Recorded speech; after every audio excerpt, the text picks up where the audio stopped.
Good morning, my lovelies. Welcome back. So it is Sunday and we are having a chat about the coming week. And the coming week is probably the week of the summer. And it starts relatively, shall we say, calm?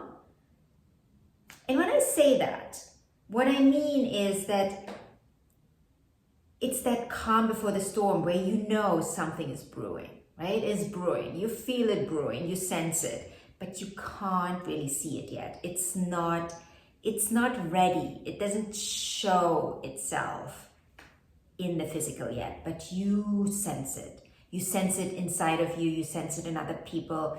You know, there's this feeling of like, I'm really restless and something needs to change. I don't know what, but something needs to change. It's that kind of feeling. Then on the 14th, things are getting more intense, right? We have Mars conjunct Jupiter. That's a big aspect, right? It's not the biggest aspect of the aspects that can occur in the year, but it's a big, big transit. These two meet in Gemini. Jupiter, the big expander, Mars, the soldier that just wants to get from A to B, that wants to push through. They are meeting in Gemini, an air sign, also a sign with two sides, right? It's like you have these two sides. You never know which side you will get. It could be that fun, sociable, energetic, talkative side, or it can be that kind of gossipy, mean, just darker end of the spectrum, right? So you don't know which side you get. However, when we have this aspect present in the sign, you, for yourself, can choose what type of energy you want to tap into. Where do you, with your energy, want to align with that energy being present? This is an aspect of potential big conversations that could get a little volatile, that could also get a little punchy. That in and itself is big, right? But we also, additionally to it, have the moon opposing this conjunction. So we are going to be emotionally involved to a degree that is probably explosive. It is explosive emotionally. Like there might be a lot of crying, there might be quite a bit of shouting. But again, if you can use this energy consciously, you can actually get a lot out of this. The chance here is that we get things done, we will be able to move the needle. So this is about standing your ground, but moving the needle. And what I mean by that is this is a beautiful aspect to know what you want and move that forward. Standing within what you want. Like, right? I want this. I want whatever it is you want. And I'm going to move it forward, right? This is the power we have here. However, we can only utilize it if we don't get lost in the motion and blow up, you know, before we can move anything forward. Then on the 15th, we are getting the first taste of what this Saturn-Jupiter square is going to be about by Mars making a square to Jupiter. So right after Mars comes out of that conjunction with Jupiter, it is going to square Saturn in retrograde. Now this Saturn is solid, right? It's a Saturn. Saturn in retrograde is heavy and slow, and the wall is just, you cannot get through that wall. And Mars will try, because Mars wants to get wherever he wants to go. And we just said, you know, this conjunction with Jupiter made Mars, you know, kind of confident about what he wants and moving the needle forward and getting where he wants to go. But now Saturn is here, and Saturn is like, okay, have you thought about this? Is this really what you want to do? Do you have all your ducks in a row, right? This is the checkpoint, right? Saturn is saying to us, okay, checkpoint. Do you have all the right tools with you to get where you want to go? Did you think about all the things that you need? And Mars certainly, most likely, shall we say, did not think about all the things you need. So there will probably be some, oh God, why I thought it was so easy to get there, and now it's not that easy. So anyways, this aspect is kind of like an indicator of, okay, like, I think we have to work on this again. We have to, we have to get more solid in it, more solid in the plan of going wherever we want to go. Maybe the plan is not solid. Maybe it's just this excitement and I want to do this and I want to go there, but it's not that solid. Now, Saturn helps us make it solid. And certainly that Saturn-Jupiter square is really, really helping us to hone in whatever we need to hone in. There is a separate video about this particular aspect because it's huge. The Saturn-Jupiter square. The video will come out this week, so watch out for that. Let's talk about what else is happening on the 15th. We have the Sun trine Chiron and Mercury retrograde moving back into Leo. Now, the Sun trine Chiron, beautiful aspect. Again, we are talking about healing. Everything Chiron has to do with inner child healing, shadow work. And Chiron is in retrograde, so we are taking it down a notch. And by down, I mean deeper, right? We are taking the healing deeper. So the sun is shining a light on the parts that need more healing. So you're probably gonna have more awareness. There's a separate video about the Mercury retrograde, so I'm not gonna talk too much about Mercury moving back into Leo. You can watch that Mercury retrograde video for to hear more about that. It's a video that is for all 12 signs, so you will get a better understanding of what this means for your rising sign. Then what we have on the 17th and 18th is Mercury square Uranus. So a lot of squares this week, a lot of tension this week, a lot of being reminded on the weaknesses in your life, right? Where you're not solid, where you're kind of tiptoeing around something, where you're not grounded enough in something. That Mercury square Uranus will probably or could potentially be an unexpected tense conversation with someone, right? Mercury is in Leo now, and Leo, a fire sign, squaring Uranus in Taurus. So this might be conversations that relate to worth and value.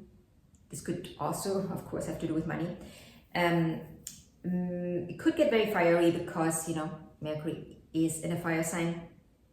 But yeah, it's necessary conversations. If you approach these conversations from a conscious perspective, from a, with like some consciousness, then these can really, really be helpful, even if they're hard. And if even if they came out of the blue and you didn't expect them. This is actually not a bad aspect. Then we are getting to the highlight of the week, right? We are getting to the Jupiter-Saturn square that is going to be exact on 18th, 19th, 20th, around that time, right? That's kind of the ballpark. That's the big intensity, right? They're going to be exactly squaring each other during those days. But again, like I said, we will experience this energy ongoing, right? Going forward, this is not an energy that is going to escape us quickly. Remember also that this square relates to the conjunction in Aquarius. These two met in Aquarius in December 2020, 0 degree of Aquarius. What and who or what is in 0 degrees of Aquarius right now? Pluto. So Pluto is right now in the same spot where these two met in a conjunction. So the conjunction was the point of newness, right? Something was being born in this conjunction. Whatever you probably, hopefully still know what happened during this time for you. I certainly do. I'm very clear about that time. Also very clear about what was born during that time. And now you're reaching the first big goalpost when it comes to that conjunction, right? The square is the first big goalpost saying, okay, where are you at? with that, right? How have you grown? There's probably also going to be 1 or 2 or 3 or 4 bigger obstacles here that show you what you need now to grow further. Like this first square is called a crisis in action, right? Like you are doing the thing, whatever you're doing, and there's now an obstacle here, or 2 or 3 or 4, and you have to overcome them, right? How do you overcome them? Well, you adjust, you rethink, you rework, you possibly also reevaluate, right? Like all these, this square shows you where your weaknesses are when it comes to this particular thing that you have born during the time. This could relate to a relationship, this could relate to a job, this could relate to your health, this could relate to your family, this could relate to all kinds of things, right? Where are the weak spots? And how can you balance them out? Right? Because we can't be good in everything. That's not the point, right? Like, where do you have to focus more on your strength to balance out the weakness, right? The weaknesses that you have. And we all have them, you know, and the more honest we are with each other about them, I think the stronger we can become. So, but for that, you know, particular square, please watch my other video that is, I don't think it's out yet, so it will probably be out this week. So this Saturn Jupiter square video, really important. There's one more thing I want to say about this week when it comes to the square. When these two square each other, so around the 18th, 19th, right, like 20th, Saturn will also be in opposition with Venus at the same time. That also means that obviously Venus is in a square with Jupiter at that time. So I already said earlier that this can show up in all areas of your life, right? But I'm pretty sure that because Venus is in the mix, this will relate to relationships. Again, it will relate to relationships and also worth and value. How has your understanding of your worth and your values, how has it grown? How solid is it within you? How embodied are you in it? And again, you know, I talk about this in almost all my videos, right? I talk about the difference between something being mentally clear and something being embodied. Two different things. It's just completely different things. You know, you can have an understanding mentally of something without it being integrated and embodied, right? You just like, you know a lot, you know this, you know that, you understand, you're like, yeah, of course I'm worthy. But if it's not embodied, if it's not integrated, you will run into the same issues over and over again, even though you understand that this is the problem, but you haven't actually exchanged the I don't want to call it the faulty part, but the part that is weak, that is not benefiting you, that is not helping you grow, that keeps you slow, that keeps you low.